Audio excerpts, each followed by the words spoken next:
Children stay silent because they don't have the language. They don't understand intent. They fear consequences. They fear breaking the family. They fear not being believed. And many times, they fear losing love more than they fear harm.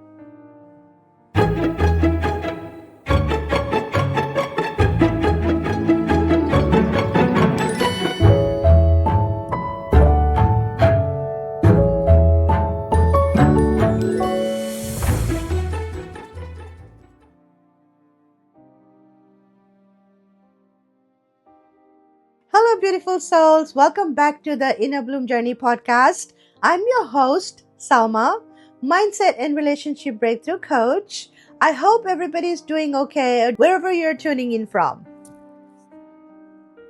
Let's dive into our topic for today. The silence that hurts our children and what every parent needs to understand.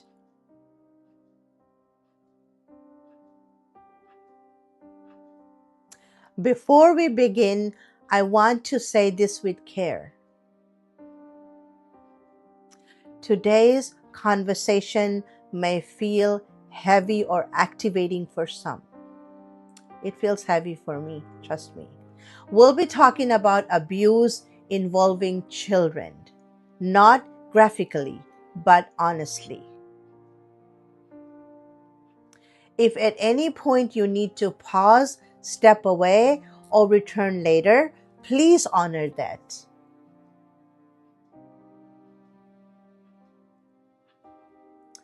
We're living in a world where abuse has become terrifyingly common. There was a time when child abuse was rarely spoken about. Survivors were expected to stay silent, carry the pain, and move on as if nothing happened. Today, more survivors are finding the courage to come forward and speak openly, and that shift matters.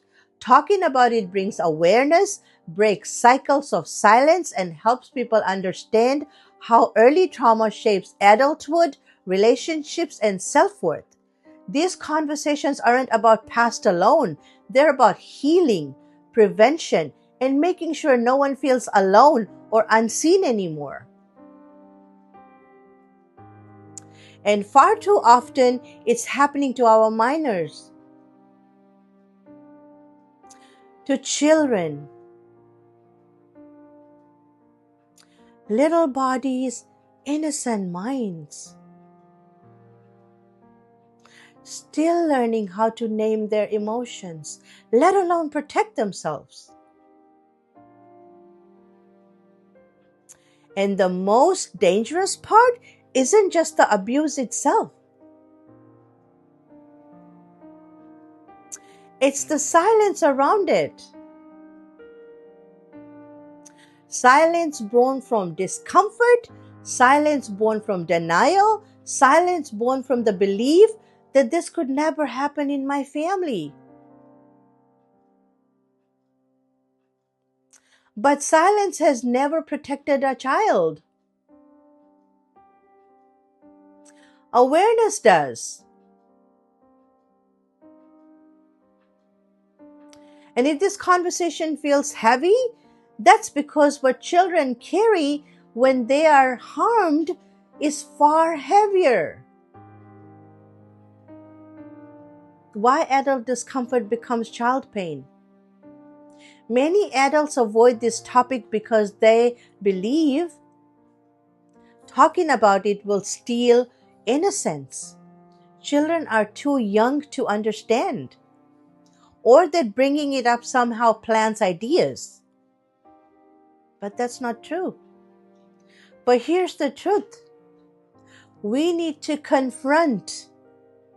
Children don't lose innocence by being educated. They lose it by being unprotected. Avoidance does not keep children safe. It leaves them alone with confusion. And confusion is where abuse hides.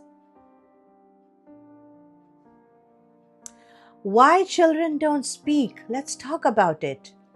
One of the most dangerous assumptions parents make is this: if something happened, my child would tell me. But children don't experience the world the way adults do.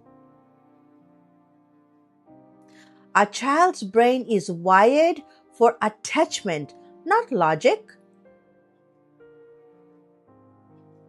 Their instinct is not to question, it's to preserve connection. So when harm comes from someone they trust, the child doesn't think, this is wrong.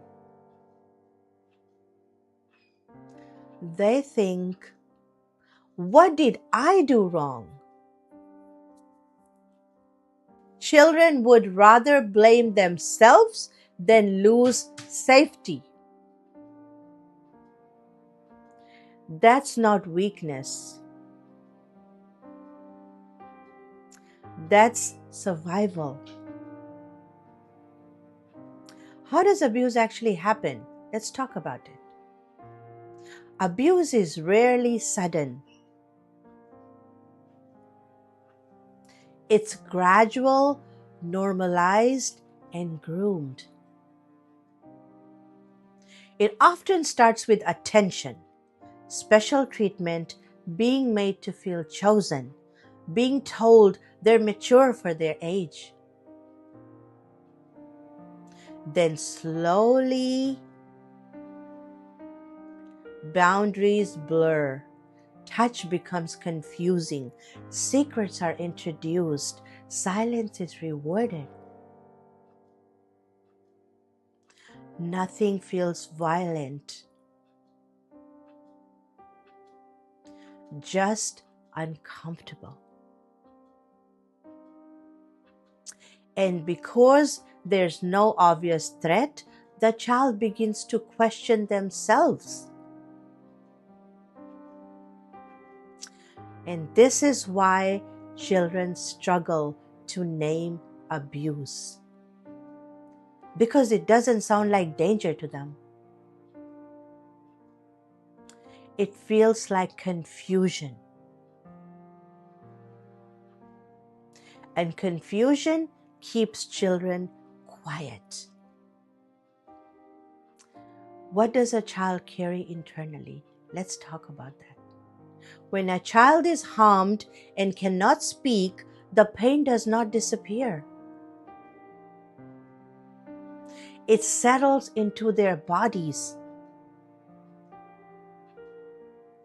They may carry shame without context, guilt without reason, fear without explanation, a sense that something is wrong with them. Their nervous system enters survival mode.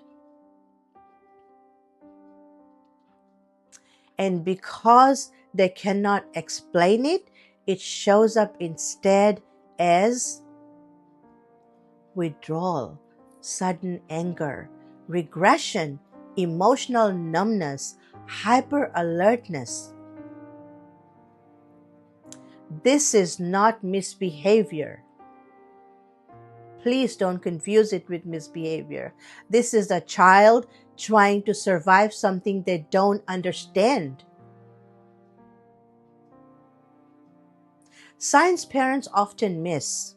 Let's discuss that. Not all signs are obvious, and not all children react the same way. Some become quiet, some become angry, some become overly compliant, some try to disappear. Watch for these signs: sudden personality changes, fear of specific people or places, changes in sleep or appetite, regression, sexualized, behavior beyond age level, loss of confidence or self worth. Look out for these symptoms in a child, or signs rather. This is not a phase. This is communication. They're telling you something. And the earlier it's noticed, the less damage it does to a child. How does this shape adulthood? Unspoken childhood trauma doesn't vanish with age. It matures with the person. It often becomes difficulty trusting others, weak or non existent boundaries, people pleasing, hyper independence, chronic self doubt, silence as a coping mechanism. Many adults are still carrying pain that began when they were too young to understand what was happening.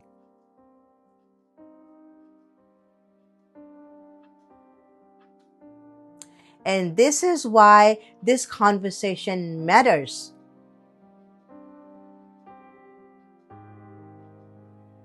If we want to protect children, we must stop expecting them to explain pain they don't yet have words for.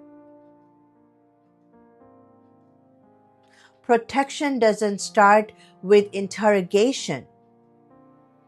It starts with education.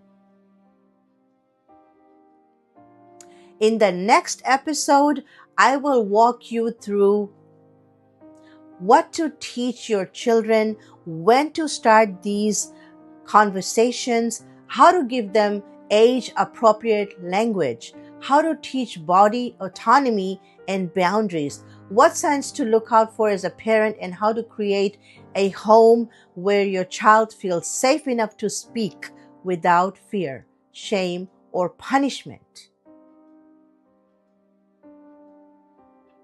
We will talk about how awareness does not steal innocence, it protects it.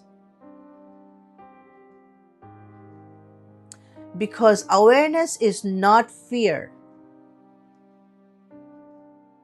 it is protection. What part of this conversation stayed with you today the most? Let that sit with you, and I'll see you next week.